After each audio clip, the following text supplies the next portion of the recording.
Allô? Oui. Oui, on avait normalement rendez-vous hier. Oui, moi j'ai appelé, c'est votre ligne qui ne passait pas. Ça ne passait pas comment? Je suis toujours connecté et tout ça. Pourtant j'ai appelé, j'ai même envoyé un ou deux messages, je ne sais pas. Ah, peut-être c'était occupé, peut-être ça sonnait. J'ai même vu jusqu'à hier soir, vous n'avez pas lu. Je me suis dit tellement vous êtes débordé que même vous n'arrivez pas à lire tous les messages. Justement, c'est ça le problème. Ok. C'était encore pourquoi là? Oui, c'était par rapport à ma vie spirituelle, vu que en ce moment ma vie spirituelle est un peu entre parenthèses par rapport à la vie que je mène en ce moment. Je suis marié avec mon mari depuis 20 ans, on a 4 enfants. Et j'avais déjà, avant de me marier avec lui au Cameroun, j'étais déjà une sœur en Christ, née de nouveau, baptisée du Saint-Esprit, même prophétisée même. Dès que je suis arrivé en France au bout de 3 ans, j'ai compromis, je me suis mis en fornication avec lui sans attendre que nous soyons mariés, mais on s'est néanmoins mariés. Et puis, j'ai vécu tellement de choses bizarres pendant mon mariage que j'ai fini par ne plus avoir de sentiments pour lui. Et dernièrement, ça fait peut-être 3 mois depuis le mois de juillet, j'ai rencontré quelqu'un avec qui j'ai des relations en ce moment. J'ai été même le voir au Cameroun. J'ai fait 1 mois là-bas où on a vécu, on a eu des rapports et tout. Du coup, là, je suis dans l'embarras parce que je voulais demander le divorce, mais mon mari, il est tellement attaché à moi qu'il a déjà demandé pardon à tous les niveaux, supplié, se mettre même à genoux et tout, mais moi, je n'ai plus aucun sentiment par rapport à lui. Ok. Vous n'avez plus de sentiments par rapport à lui, pourquoi? Vous savez pourquoi? Par rapport à plusieurs trucs qu'on a vécu, qu'il m'a fait vivre. Au fur et à mesure, là, ça finissait parce que c'est quelqu'un qui m'a beaucoup manqué de respect, qui a toujours passé son temps à me rabaisser, à m'humilier, même devant ma famille et tout, à même me maudire, et puis à me maudire, à dire que je ne vais jamais évoluer, que je fais la formation infirmière parce que j'ai envie de gagner comme lui, que jamais je n'aurai sa paix ici en France et tout. Jamais je ne vais avoir mon diplôme. Finalement, à 1 mois du diplôme infirmière, on m'a radié de la formation. Du coup, je n'ai pas finalement eu mon diplôme. Et puis, quand je vais travailler, il reste monter les enfants contre moi et dire aux enfants, vous voyez, votre mère, elle travaille beaucoup parce qu'elle veut gagner la même somme que moi. Jamais elle n'aura ma paix ici en France parce que il fait la concurrence avec moi, quoi. Ouais. Et je lui dis qu'on part au pays construire la maison. Il dit que oui, tu veux aller construire la maison au pays parce que tu as un long cœur, parce que vous faites la concurrence dans votre famille avec tes soeurs. Comme tu as entendu que tes soeurs construisent des maisons au pays, toi aussi tu veux aller construire la maison au pays. C'est-à-dire, il est seulement là. Et puis sa famille me déteste. Et puis il me balance dans sa famille, il me trahit dans sa famille. Il y a une des sœurs avec qui je prie qui ont eu des révélations comme quoi sa famille voulait le vendre. Il était déjà dans le cercueil. La fille, elle a eu des visions 2 fois. Elle me dit, ma sœur, la première fois, j'ai dit, je ne te dis pas, mais cette fois-ci, je suis obligée, j'ai vu ton mari dans le cercueil. Et moi, je voyais qu'il avait en lui un esprit de mort et tout, parce que c'est quelqu'un qui consomme énormément d'alcool. Il est diabétique, insuffisance cardiaque et tout. En même temps, il consomme l'alcool exagérément. Là, comme je suis partie au pays 4 mois, 1 mois, il a senti que je l'ai bloqué de partout. Finalement, là, depuis peut-être 3-4 semaines, il ne boit plus l'alcool. Quand je suis rentré le 10 octobre, il ne boit plus l'alcool et tout. Mais c'est pas encore gagné. Il faut que... Il dit soi-disant qu'il a donné sa vie à Jésus maintenant et qu'il veut se faire baptiser. Mais c'est trop tard. Avec tout ce que j'ai vécu avec lui, moi, je n'éprouve plus aucun sentiment. Je n'éprouve plus rien par rapport à lui. Je n'éprouve plus rien du tout. Ok. Et là, voilà. Ok. Ok, vous avez appelé pour savoir la pensée de Dieu, non? Oui. Ok, je vais vous dire exactement la pensée de Dieu. Ce que Dieu pense de ça et ce que Dieu veut que vous fassiez. Est-ce que vous comprenez? Oui. Ok, merci Seigneur. Le problème avec votre mari, c'est que il a un lien attaché avec sa famille. Est-ce que vous comprenez? Oui. Et le lien, si j'ai entendu un nom comme Ohona. Ohona. Ohona. Ohona. Ohona. Je connais pas tout le monde dans sa famille. Oui, il a entendu comme Ohona. Ok. Et maintenant, en ce qui concerne votre relation, le divorce et tout ça, donc je comprends que vous êtes une ex-prophétesse, quoi. Parce que vous avez dit qu'avant, vous prophétisez même. Donc vous êtes une ex-prophétesse, c'est ça, non? Ok. Oui. Mais aujourd'hui, vous ne prophétisez plus tout simplement parce que la présence de Dieu vous a quitté. Vous comprenez? À l'heure où je vous parle, la présence de Dieu vous a quitté. Et la présence de Dieu vous a quitté tout simplement à cause de tout ce que vous-même vous avez confessé tout à l'heure, la vie de débauche, parce que c'est une vie de débauche. Est-ce que vous comprenez? Ok. Oui. Et maintenant, le monsieur avec qui vous avez couché au Cameroun, vous l'avez fait étant marié, ça veut dire que vous avez commis l'adultère. Est-ce que vous comprenez? Ok, ça veut dire que vous avez commis l'adultère. Et quand vous m'avez appelé hier, c'est ce que Dieu m'a révélé. Je vous ai dit ça hier, non? Que Dieu m'a dit que vous avez couché avec le monsieur du Cameroun. Mais aujourd'hui, vous avez encore confirmé. C'est ça, non? Oui. Ok. Bon, maintenant, le monsieur du Cameroun, même si vous quittez votre mari, admettons, hein, il sera 2 fois pire que votre mari. Est-ce que vous comprenez? Il sera 2 fois pire que votre mari.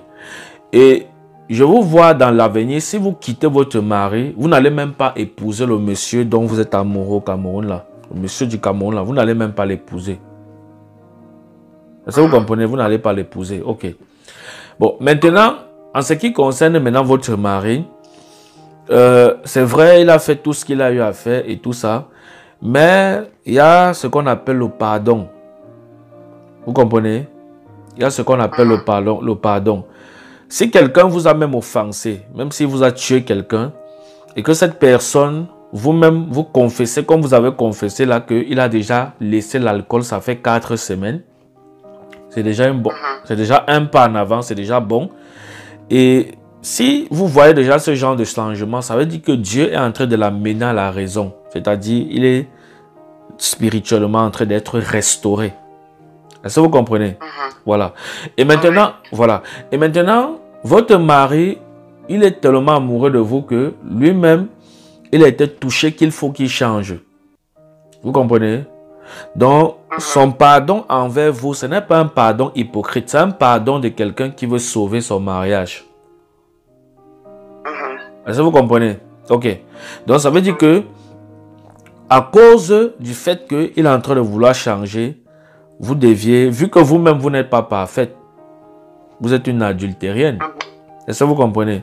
Donc, ça veut dire que vous n'êtes pas différente de lui. Et vous êtes pire que lui parce que vous connaissez la parole de Dieu. Vous êtes enfant de Dieu, ex-prophétesse, parce qu'avant, vous étiez prophétesse. Mais à cause de l'adultère, la présence de Dieu vous a quitté. Aujourd'hui, vous n'êtes plus prophétesse.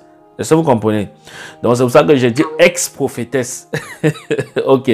Bon, maintenant, en tant qu'enfant de Dieu, ex-prophétesse que vous étiez, vous connaissez bien la parole de Dieu, mais vous êtes allé faire quand même ces choses-là. Mais entre-temps, vous êtes en train de condamner votre mari. Ça veut dire que vous ne voyez pas vous-même la paille qui est dans votre œil, mais vous accusez l'autre. C'est-à-dire, vous ne voyez, il y a une pierre dans votre œil, vous ne voyez pas cette pierre. Ça fait 17 ans que je vis cela, oui. que j'ai supporté ça.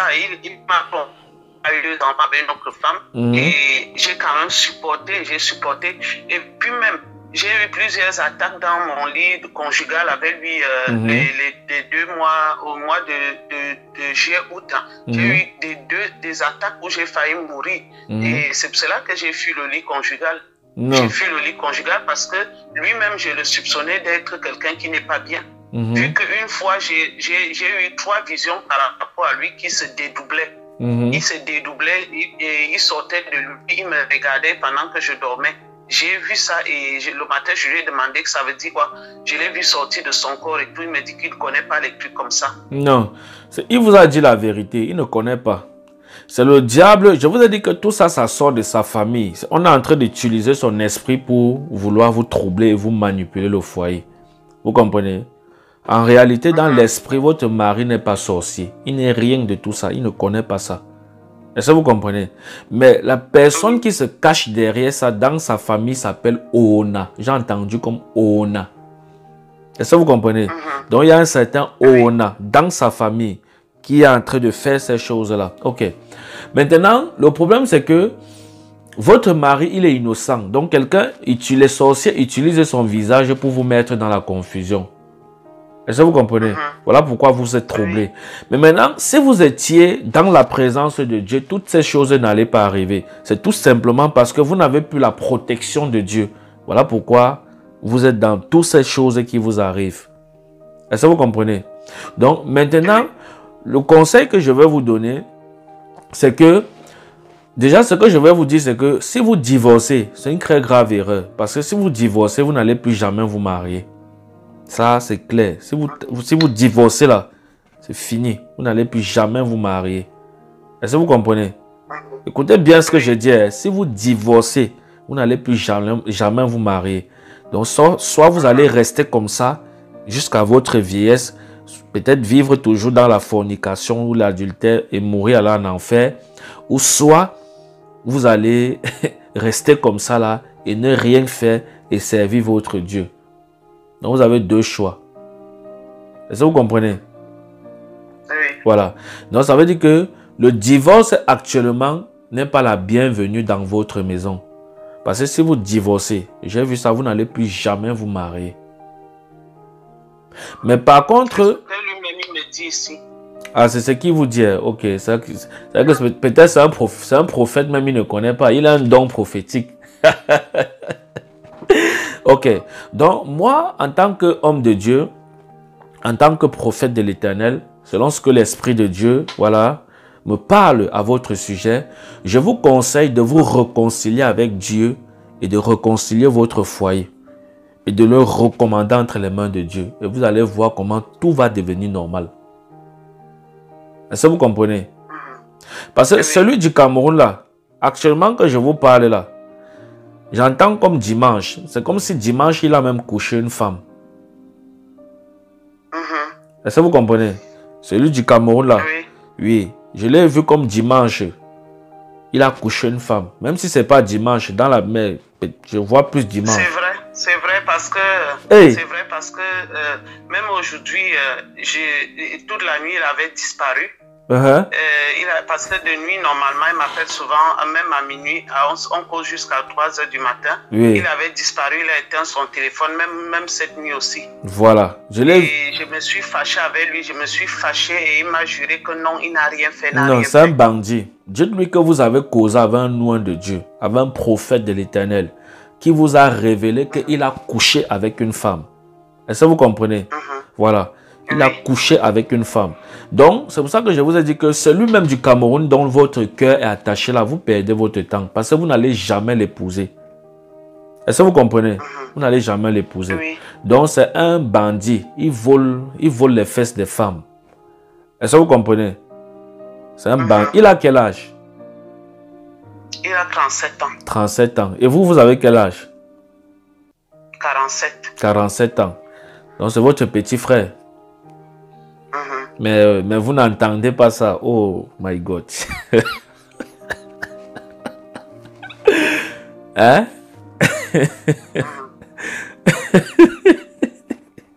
De toutes les façons, c'est ça. Est-ce que vous comprenez? Donc, c'est un voleur de fesses. Donc, il ne faut même pas Moi, dès que vous avez entendu une parole comme ça, là, venant d'un prophète, je le bloque directement et je supprime son numéro dans mon téléphone.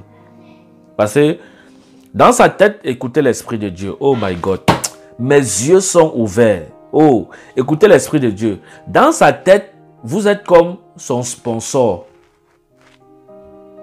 Est-ce que vous comprenez ça? Donc, vous êtes comme sa benguiste, c'est-à-dire, on va dire ça comment? Le mot là, on emploie souvent, on dit quoi ça? Vous êtes comme... un gigolo. C'est un gigolo. Voilà, c'est un gigolo. Voilà, c'est un gigolo, justement. Donc, vous êtes, en fait, pour lui, il est là pour vous satisfaire. Est-ce que vous comprenez? C'est-à-dire, il est là pour vous satisfaire et vous êtes là pour prendre soin de lui. C'est vrai ou c'est faux? C'est vrai. Voilà. Bon, la dernière fois que vous lui avez donné l'argent, c'était combien? 1200 euros. 1250 euros. 1250 euros. Oh my God. Merci Seigneur. Mes yeux sont ouverts. Écoutez. Vous voyez, la dernière fois que vous lui avez donné l'argent, c'était 1250 euros. Et je vous ai dit tout à l'heure que Dieu m'a montré, j'ai vu sa pensée. Et dans sa pensée, dans l'esprit, j'ai vu comment il se moque de vous. Et il dit que vous êtes oh, vous êtes, en fait, il est votre... Il est là pour... Hein? Je suis sa banque. Oui, vous êtes sa banque et vous, dans votre tête, il est là pour vous donner bien le sexe, c'est-à-dire faire bien l'amour avec vous. C'est vrai ou c'est faux? C'est vrai. Voilà. Donc, c'est le sexe que vous chassez derrière lui. Vrai ou faux? Même pas trop, c'est l'affection. C'est un manque d'affection de ma part. Non, c'est pas un manque d'affection. Non, non, là, le manque d'affection vient après. Le manque d'affection, c'est pour consoler votre raison d'être avec lui. Et ça, vous comprenez? Mais la réalité, c'est que la première fois que vous avez couché avec lui, vous avez dit dans votre esprit que, oh, je n'ai pas eu ça depuis très longtemps. Vrai ou faux? Vrai. Voilà. Est-ce que j'étais alors dans la chambre avec vous? Oh Seigneur, mais mes yeux sont ouverts. Hein? Est-ce que j'étais dans la chambre avec vous? Non, non, pas du tout. Voilà. Mais c'est ce que j'ai vu dans votre esprit. Parce qu'actuellement, mon esprit est dans cette époque où vous avez fait ça. Il n'y a pas très longtemps. Ça fait combien de temps que vous avez fait ça? C'était le 10 septembre. Le 10 septembre. Et j'ai dit quoi tout à l'heure? Que ça ne fait pas longtemps, non? Septembre, c'était quand? De cette année. De cette année. My God. Vous voyez? Bon, maintenant, revenons maintenant à nos moutons. Ok, merci Seigneur. Parle à ton serviteur. Vous lui avez donné 1200 euros. Et Dieu est en train de me dire que vous lui avez donné cet argent. Mais vous êtes venu le consulter dans sa maison maintenant. Qu'est-ce que vous avez donné dans sa maison? Là, comme je vous avais expliqué, je lui ai tout donné, j'ai plus rien. Voilà. Mais là que vous êtes venu consulter Dieu, vous avez donné quoi pour acheter? Parce que la maison de Dieu, actuellement, mon ministère, le nom de mon ministère, c'est Don de Dieu Ministry. Et nous avons besoin des caméras, des pianos et tout ça pour adorer le Seigneur. Et maintenant, si que vous êtes venu consulter, qui a déjà parlé dans... Parce que je suis en train de voir dans l'esprit, je suis le premier prophète depuis que vous êtes né qui parle dans votre vie et vous révèle aussi clairement et vous donne des prophéties aussi précises par l'Esprit de Dieu. Il n'y a personne depuis que vous êtes né, un prophète qui vous a parlé comme ça, de la part de l'Éternel comme je vous parle. Vrai ou faux? Vrai. Voilà. Et c'est ce que l'Esprit de Dieu m'a montré. Bon, maintenant je suis en train de vous poser la question que Dieu me demande de vous poser. Est-ce que vous comprenez? Vous êtes venu consulter ce prophète que je suis, ce inutile serviteur de Dieu que je suis. Hein? Et l'Esprit de Dieu s'est révélé à vous. La Bible dit que quand on part consulter un prophète, on doit partir avec une offrande. Parce que cette offrande sert à entretenir ou alors à acheter le matériel pour faire avancer l'œuvre de Dieu. Hein? Bon. Ça va être fait, ça va être fait. Non, je sais que ça va être fait. Mais je veux juste que vous répondiez à la question que Dieu m'a demandé de vous poser. Hein? Non. Dieu? Non. Vous ne voulez pas répondre? Non, je dis que je n'ai pas ramené l'offrande. Je reconnais que je n'ai pas ramené l'offrande. Voilà, vous êtes venu, vous n'avez pas ramené d'offrande. Mais cependant, vous avez donné 1200 € à un... C'était pour acheter la voiture. C'était pour acheter la voiture. Et la voiture là... Mais l'aider, non? C'était pour l'aider, non? Il a acheté la voiture chez mon grand frère. Et la voiture là, moi-même, je veux rouler avec. Comme je devais repartir au mois de janvier. Je devais rouler avec la voiture là-bas.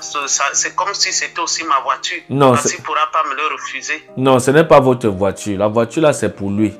Regardez, l'Esprit de Dieu me parle. Je ne suis pas un prophète qui... L'Esprit de Dieu me parle. Mes yeux sont ouverts et j'entends Dieu me parler. Vous comprenez? Donc, ce que la voiture, les 1200 € que vous avez envoyés, c'était pour lui. Et maintenant, je voulais vous dire que, vous voyez, vous avez donné 1200 € à un bandit de fesses comme ça là. Parce que c'est un bandit de fesses, de femmes. Vous n'êtes pas la seule. Il fait ça à beaucoup de femmes. Donc, c'est un bandit de fesses. Vous lui avez donné 1200 €. Hein? Mais maintenant, vous venez dans la maison de Dieu pour consulter Dieu par rapport à votre vie. Vous n'amenez même pas un centime. Même pas, j'ai dit 1 centime même. Vous n'avez pas donné comme offrande. Vous n'avez pas. Mais par contre, attendez, vous n'avez pas. Mais par contre, vous avez eu pour payer votre enfer. Parce que ce que vous avez fait là, c'est le péché. C'est quelque chose qui va vous amener en enfer, si vous vous amusez. Donc, ça veut dire que vous payez l'argent au diable pour qu'il vous ouvre les portes de l'enfer. C'est tout simplement ce que ça veut dire. L'action que vous avez posée là. Est-ce que vous comprenez? Voilà pourquoi je vais maintenant écouter l'Esprit de Dieu. Parce que les gens viennent, vous voyez, c'est ça le problème. Et après, vous vivez comme ça, vous mourrez, vous partez en enfer. Beaucoup partent en enfer comme ça, comme un jeu. Alors que ce sont des personnes qui ont connu Dieu, qui ont été baptisées, qui avaient le Saint-Esprit. Mais ils ont servi Dieu dans le désordre et après, ils se sont retrouvés en enfer. Est-ce que vous comprenez? C'est ça le problème. Après, ils se sont retrouvés en enfer. Donc, maintenant, le jugement de Dieu est sur vous. Ce que je vous dis là, c'est vrai. Et le jugement de Dieu, si vous ne m'avez pas appelé, Dieu m'a montré comme janvier. Il y a un grand malheur.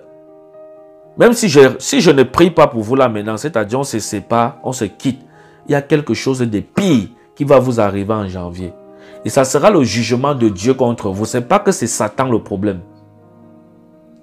Est-ce que vous comprenez? Donc, il faut faire attention. Et Dieu me dit de vous dire de revenir dans sa maison avec un cœur loyal et pur. Et Dieu me dit de vous dire de revenir dans votre premier amour avec Jésus-Christ. L'amour qu'il avait déposé en vous quand vous veniez de naître de nouveau au Cameroun. Dieu me dit de vous dire de revenir dans cet amour-là. Parce qu'il ne vous reconnaît plus. Et je vois dans l'esprit, vous êtes comme la poubelle devant Dieu. Est-ce que vous comprenez? Dans l'esprit. Pourquoi vous dites que c'est vrai? Parce que je suis Christ. Je suis Christ et malheureuse. Voilà. Je sens qu'il n'y a plus la présence de Dieu avec moi. La présence... Et je pleure tout le temps. Vous pleurez en vain. Vos prières n'arrivent pas au ciel. La présence de Dieu vous a quitté depuis. Et je vous ai dit que j'ai vu dans l'esprit, vous êtes comme une poubelle. J'ai dit quoi? La poubelle. Vous êtes une poubelle devant Dieu. Est-ce que vous comprenez? Actuellement où je vous parle là, vous êtes comme une poubelle devant Dieu. Donc Dieu me dit de vous dire de revenir dans votre premier amour qu'il avait déposé en vous quand vous veniez de naître de nouveau au Cameroun. Vous êtes né de nouveau au Cameroun. Au Cameroun. Dieu me dit en 96. Vous êtes une vieille chrétienne. Vous voyez. Mais Dieu me dit de vous dire de revenir dans cet amour qu'il avait déposé sur vous. Et Dieu me dit qu'il vous a beaucoup aimé. Et il a voulu faire de vous une femme, une grande femme. Mais vous vous êtes détourné de ses ordonnances. Et l'Esprit de Dieu me dit de vous dire de revenir dans votre premier amour que Dieu vous avait donné ou avait déposé en vous le jour que vous étiez né de nouveau au Cameroun. Voilà ce que l'Esprit de Dieu me dit de vous dire. Est-ce que vous comprenez? Voilà. Donc revenez dans cet amour. Vous avez quel âge maintenant? 47. 47. Vous êtes en train de tendre dans la vieillesse. Après, dans 3 ans, vous aurez 50 ans. Ok? Si Dieu vous fait grâce. Après, et au fur et à mesure que les jours passent, on se rapproche de la mort. Vous êtes consciente de ça, non? Oui. Voilà. Et vous saviez que toute personne sur la terre, quel qu'en soit son titre, qui n'a pas servi Dieu avec loyauté et respect et humilité et obéissance, ne verra pas le royaume des cieux après sa mort. Vous êtes consciente de ça, non? Oui. Voilà. Donc, ça c'est un moment et une bonne occasion, une grâce que Dieu vous accorde, une grâce que Dieu vous... Écoutez bien, c'est une grâce que Dieu vous accorde, qui m'appelle, je suis fâché, oh. C'est une grâce que Dieu vous accorde de vous repentir et de revenir dans votre premier amour qu'il vous avait donné au Cameroun. Est-ce que vous comprenez? Oui. Ok. Est-ce que vous êtes prête à abandonner ce petit voleur de fesses du Cameroun? Est-ce que vous êtes prête à renoncer, à le bloquer parce qu'il ne vous... Oh my God. En réalité, oh mon frère, ma soeur, oh. Écoutez, pourquoi... Écoutez-moi bien. Le monsieur dont je vous parle ici, vous comprenez?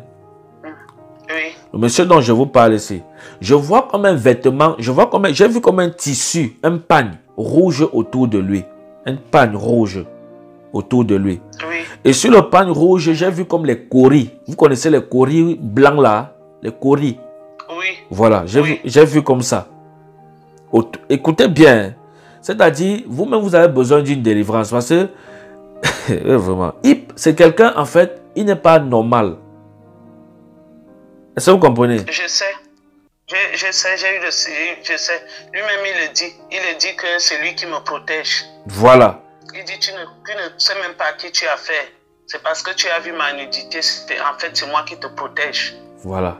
Et il parle toujours que la personne qui va vouloir nous séparer va tuer la personne là. Il va tuer la personne. Oh, je suis cette personne-là. Après ça, écrivez-lui, envoyez-lui ma photo. Vous lui dites que c'est un jeune prophète, il vient en France. Et qu'il a dit qu'il est la personne qui va vous séparer avec lui.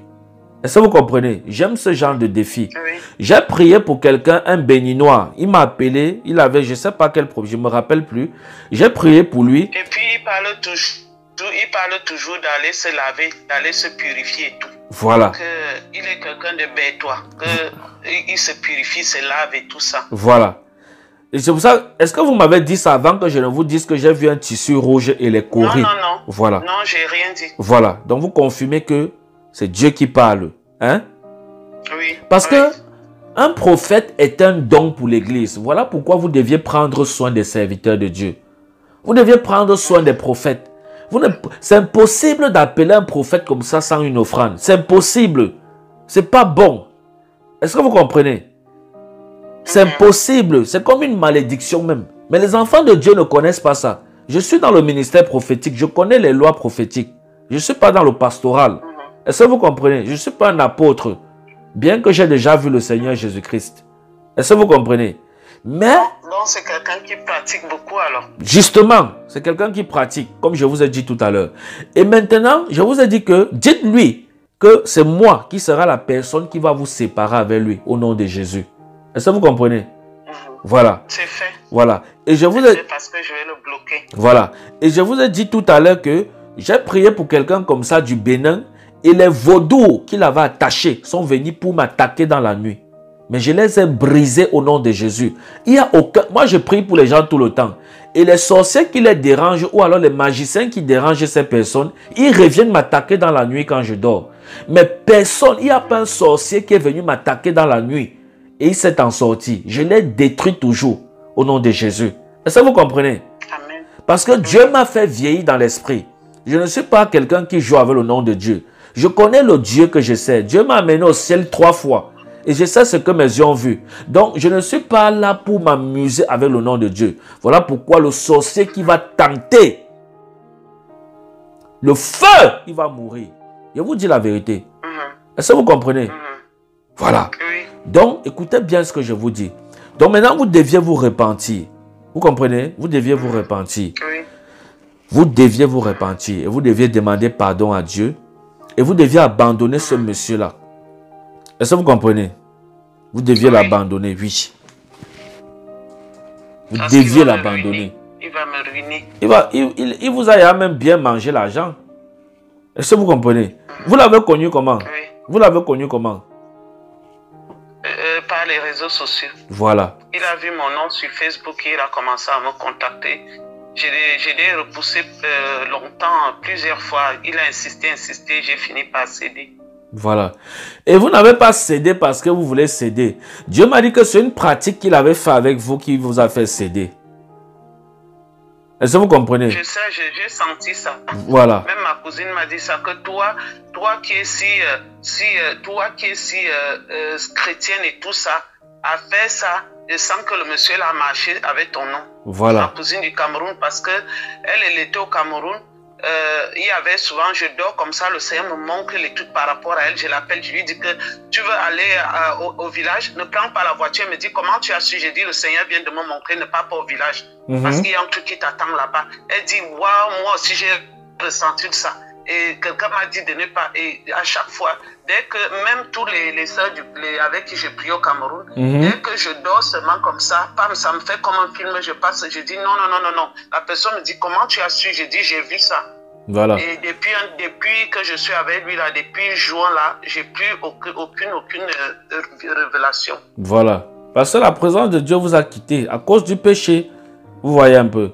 Donc, et la cousine a dit qu'il a pratiqué sur toi, c'est pas possible, ce n'est pas toi. Voilà. Tu n'as pas l'habitude de faire ça. Voilà.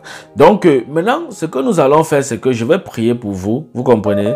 Commencez à vous repentir. Oui. Commencez à demander pardon à Dieu. Demandez pardon à Jésus. Éternel, mon Dieu, mon roi. Oh my God. Je veux te rendre grâce pour ton amour et ta fidélité. Seigneur, tu me dis toujours que je suis ton enfant et que tu ne me laisseras jamais tomber. Tu ne m'abandonneras jamais. Et aujourd'hui, Seigneur, encore une fois de plus, tu me l'as prouvé à travers ton serviteur. Seigneur, tu m'as prouvé ton amour, Père. C'est vraiment le cœur d'un père qui crie, qui parle à mes oreilles. Et je reconnais devant toi, Seigneur, mon Dieu, mon roi, que j'ai péché. Je plaide coupable, Seigneur, mon Dieu, mon roi. Seigneur, je reconnais. Seigneur, pardon.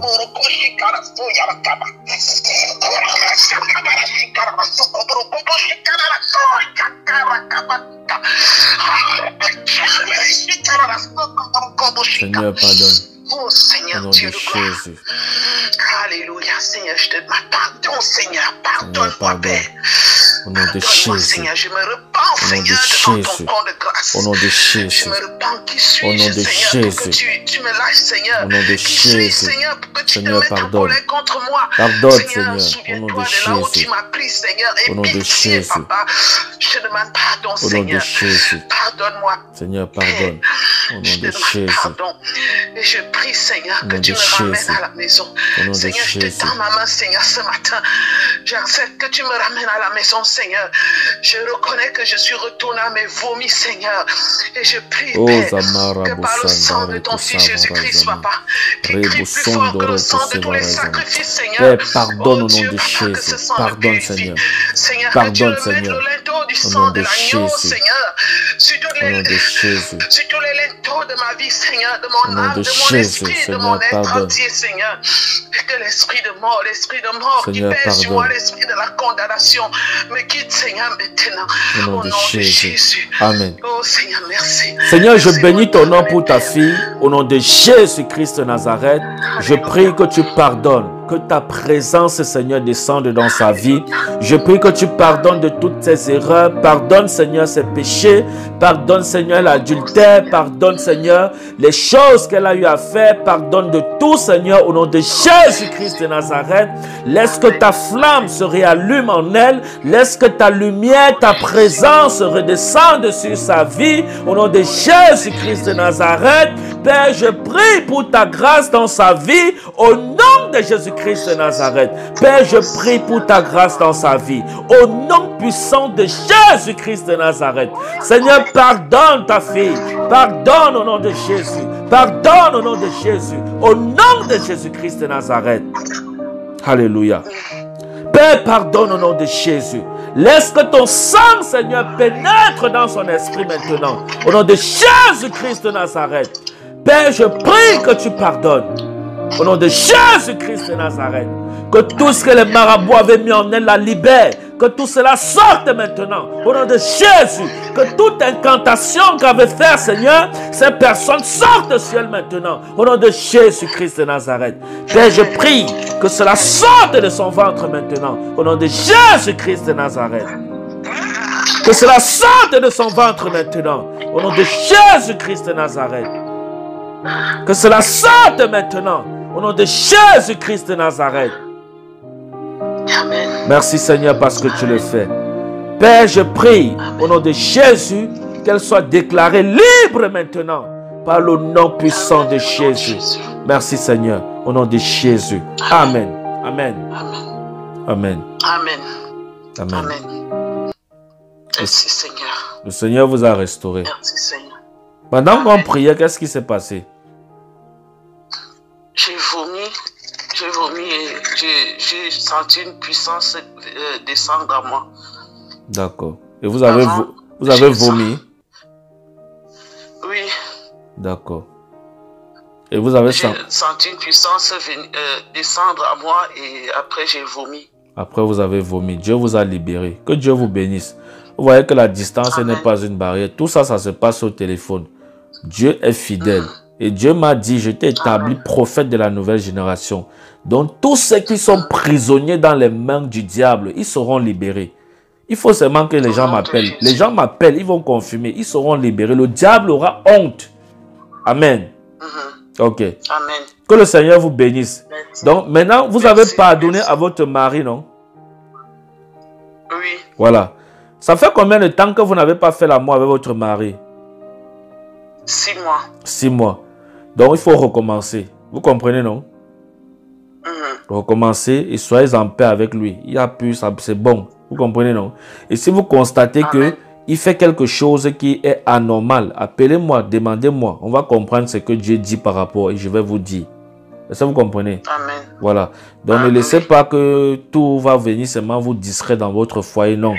Le foyer, il y a les bons moments et les mauvais moments. Donc si vous constatez quelque chose de bizarre, au lieu de prendre une décision de divorce, appelez-moi. Je suis un prophète. Dieu va me parler, je vous dirai. Si c'est bon, je vais vous dire c'est bon. Si c'est pas bon, je vais vous dire c'est pas bon. S'il faut prier pour lui, je vais vous dire. S'il faut lui conseiller, je vais vous dire. Est-ce que vous comprenez? Ok. D'accord. Lui-même, il va certainement vous appeler. Amen. Que le Seigneur vous bénisse. Hein? Merci vous aussi. Il a dit qu'il voulait se baptiser, non? Qu'il voulait donner sa vie à Jésus. Oui. Ok. Il était à l'église pendant que j'étais au Cameroun. Il est parti à l'église chez mes soeurs. Oui. Et il est parti. Quand on a demandé qu'il veut donner sa vie à Jésus, il s'est levé. Oui. Et le pasteur, on priait sur lui. Il m'a dit que le pasteur lui a dit que son cœur était très, très rempli de colère et de rancune. Oui. Qu'il faut qu'il apprenne à pardonner. Et effectivement, c'est quelqu'un qui était hyper rancunier. Oui. Extrêmement rancunier. Il pouvait te haïr même jusqu'à ton bébé de 1 jour. Oui. Ok. Il était très, très, très rancunier, très méchant. Non, ça va. Dieu va le restaurer. Et il a pris son baptême. Il a pris le baptême là-bas. Non, comme les trains dérangeaient ces derniers temps-ci pour Paris. Okay. Il est pas allé à l'église ce dimanche, sinon il va se baptiser. Ok, Il prend les cours par téléphone. Oui, demandez-lui de m'appeler. Vous comprenez, non? Demandez-lui de m'appeler. On va gérer ça. Est-ce que vous comprenez? Ok, ça marche. Ok. Que le Seigneur vous bénisse. Hein? Merci beaucoup, pasteur, serviteur de Dieu. Merci. Amen. Bonne journée à vous. Que le Seigneur vous comble davantage. Amen.